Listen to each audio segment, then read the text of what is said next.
মা দেখো কেমন করে হাঁটছি এমন করে।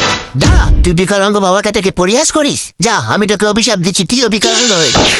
মা কি আমি তো বিকলাঙ্গ হয়ে গেলাম, আমার ভুল হয়ে গেছে, অভিশাপ তুলে নাও বাবা। অভিশাপ আমি ফেরত নিতে পারবো না, কিন্তু তোর মেয়ে বড় হলে যার সাথে বিয়ে ঠিক হবে সেই ছেলে যদি তোর গলা মালা দেয় তবেই তুই অভিশাপ মুক্ত হবি। তবে এই অভিশাপের কথা কোনোদিন কাউকে বলবি। হে কেমন আশীর্বাদ দিলে বাবা। চলো মা, চলো না। কি ব্যাপার মাধবী, তুমি কাজ করছো? আমাদের সেই কাজের মহিলা মেঘলা আসেনি? এই তো আমি এসেছি। মানে যত কষ্ট কাজ তো করতে হবে। আরে কে এটা? এটা আমার মা। আরে কি অবস্থা হয়েছে?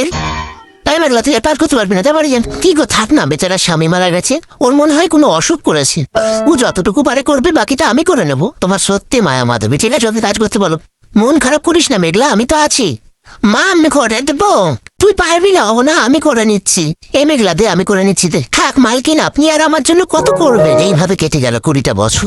মা দাও, আমি ঝাড় দিয়ে দিচ্ছি, তোকে করতে হবে না, ও না আমি করে নিচ্ছি। এই মেঘলা, আমি তোর মেয়ের জন্য জানিস একটা ছেলে দেখেছি, ছেলেটা 4টে অনাথ আশ্রম চালায়। আমি বলেছি অহনা আমার মেয়ে, তুই ভুল করেও যেন বলিস না ও তোর মেয়ে, বলবি তোর বোন হয়। মালিক এক্ষুনি ছেলেটাকে নিয়ে আসছে।